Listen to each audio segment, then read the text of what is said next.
स्वागत है आपका ज्योतिष वास्तु और उपाय के चैनल पे। इस वीडियो में हम बात करने वाले हैं सिंह राशि लियो के लिए मंगल का राशि परिवर्तन क्या परिणाम लेके आएगा।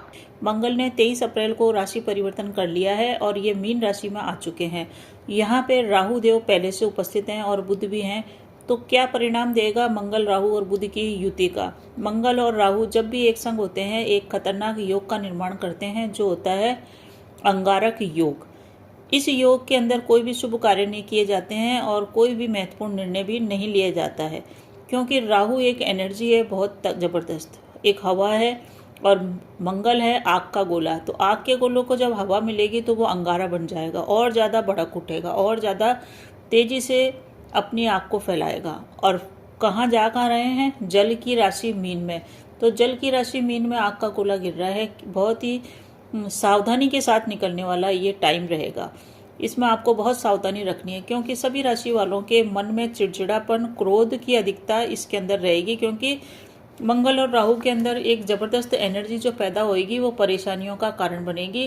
क्रोध की अधिकता बढ़ाएगी, व्यक्ति के अंदर बेचैनी बढ़ाएगी, उसको हर गलत चीज़ के प्रति उकसाएगी कि गलत चीज़ है तो उसका खिलाफ खड़ा हो, यानी कि कोई भी गलत बात वो सहन नहीं करेगा, बहुत जल्दी में निर्णय लेगा और उसके निर्णय गलत हो सकते हैं। वैवाहिक जीवन के लिए भी ये युति सही नहीं मानी जाती है।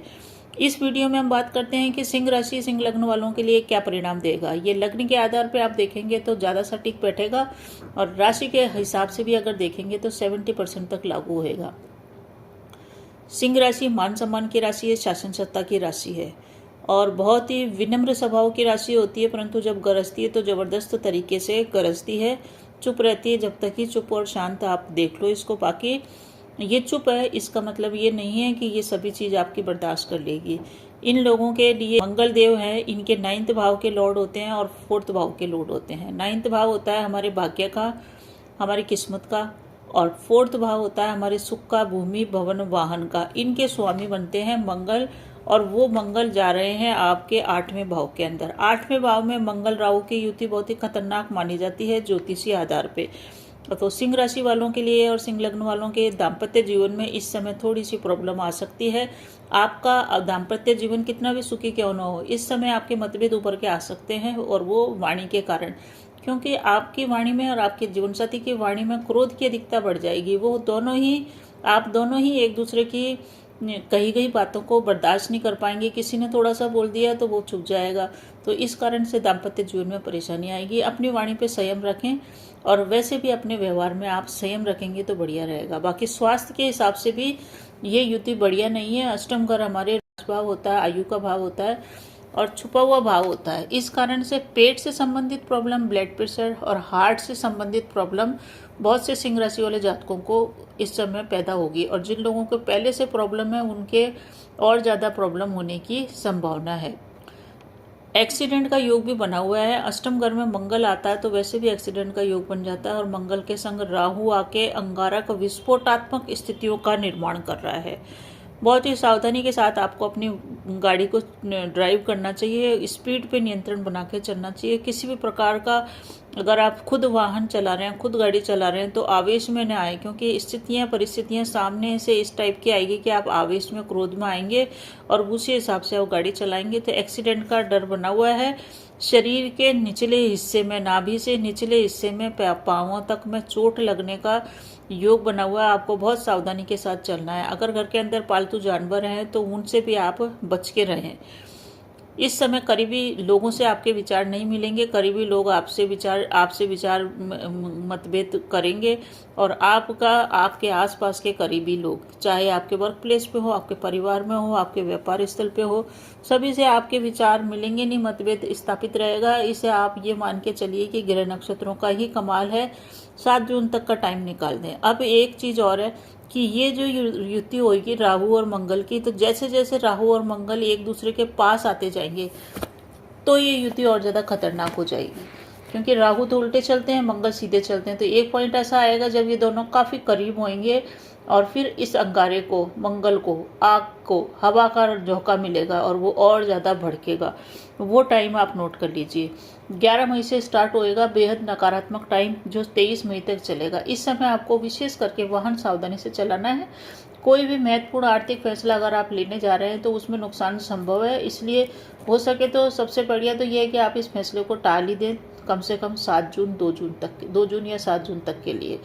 और अगर आप नहीं टाल सकते तो जल्दबाजी में निर्णय न लें, क्योंकि धन हानि की संभावना बनी हुई है।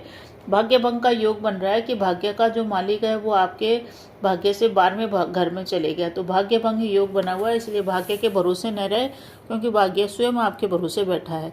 तो भाग्य के हिसाब से आप कोई भी नया स्टार्टअप कर रहे हैं तो इस गोचर काल में न करें, क्योंकि महत्वपूर्ण अगर आप कोई फैसला लेंगे आर्थिक रूप से अपने आजीविका के अंदर, तो बहुत सावधानी के साथ अपना कुंडली का विश्लेषण करा के ही करिए। भाग्य की हानि का योग बना हुआ है, नुकसान आपको हो सकता है।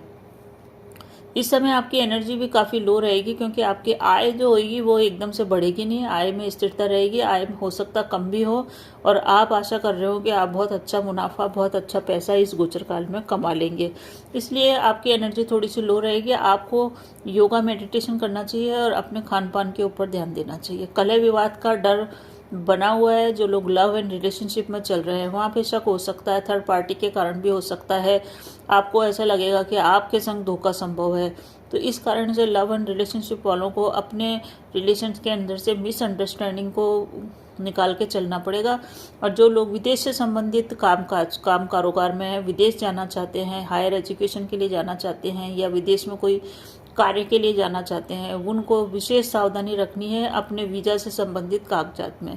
उसमें किसी भी प्रकार की आप टेक्निकल मिस्टेक न करें, तकनीकी गलती हो सकती है और एन वक्त पे आपका काम रुक जाए। तो एक चीज़ का, इस चीज़ का विशेष करके ध्यान रखें जो विदेश से संबंधित कार्य कर रहे हैं। अब एक चीज़ और है, इसके बहुत सारे लोगों का अनचाहा ट्रांसफ़र भी अपनी जॉब के अंदर हो सकता है। तो जो भी आप फैसला करें उसको सोच समझ के करें, किसी की सहायता लें। गलत सोच इस समय हावी रहेगी, गलत निर्णय हो सकते हैं। अब उपाय क्या करना है, अब इसकी चर्चा कर लें। देखिए, सिंह राशि है, सूर्य प्रधान राशि है। आप जितना अपने आप को मजबूत रखेंगे उतने ही आपके डिसीजन सही रहेंगे, आपकी बुद्धि सही रहेगी तो डिसीजन सही रहेंगे। इसके लिए आप सूर्य आराधना से जुड़े रहें, पहला काम तो ये है। दूसरा काम ये है कि ये जो गोचर है ये संबंधों के हिसाब से सही नहीं है, क्योंकि संबंधों में गलतफहमी और होने के कारण आप रैश ड्राइविंग कर सकते हैं। इसलिए जितना हो सके कम बोलें। कम बोलेंगे तो संबंधों में भी बिखराव नहीं होगा, प्रॉब्लम नहीं आएगी और आप चोट चपेट से भी बच जाएंगे, कलह से भी बच जाएंगे। अपने अगर कोई टेक्निकल फील्ड है आपकी जिसमें आप रिसर्च का कार्य करते हैं, तो इस समय आपको रिसर्च के कार्य में लग जाए, कोई प्लानिंग बनाएं अच्छी तरह से, कोई भविष्य में जो भी स्टार्ट करना चाह रहे हैं उस, और आप रिसर्च में आगे बढ़ेंगे, कुछ नया सीखने की ओर जाएंगे, तो ये गोचर आपको अच्छा परिणाम दे देगा, नकारात्मक आपके लिए कम रहेगा। साथ ही साथ जो लोग जिम में जाते हैं, जिम में एक्सरसाइज करते हैं, हैवी वेट की एक्सरसाइज करते हैं, ट्रेडमिल पे चलते हैं, उन लोगों की भी एनर्जी वहाँ निकल जाएगी जिम के अंदर, तो उन लोगों के लिए मंगल का, राहु का जो अंगारक दोष है वो कम प्रभावपूर्ण रहेगा। एक तो ये उपाय है। दूसरा उपाय ये है कि हनुमान आराधना से जुड़े रहे आप। हनुमान चालीसा के रोज़ पाठ करना, सूर्य के आदित्य हृदय सूत्र का पाठ करना आपको श्रेष्ठ परिणाम देगा। मंगल और राहु की एनर्जी को कंट्रोल करने के लिए, राहु की अगर एनर्जी कंट्रोल हो गई तो मंगल आपको इतना नुकसान नहीं देंगे, राहु के कारण ही वो पीड़ा में आ रहे हैं। तो राहु को नियंत्रित करने के लिए गायत्री मंत्र के जाप करना, गणेश आराधना करना, गणेश जी को दुर्वा देना, ये उपाय हैं साधारण से, इनको आप करिए, आपके जीवन में इससे सकारात्मक परिणाम आएगा। तो बने रहिए चैनल पे। धन्यवाद।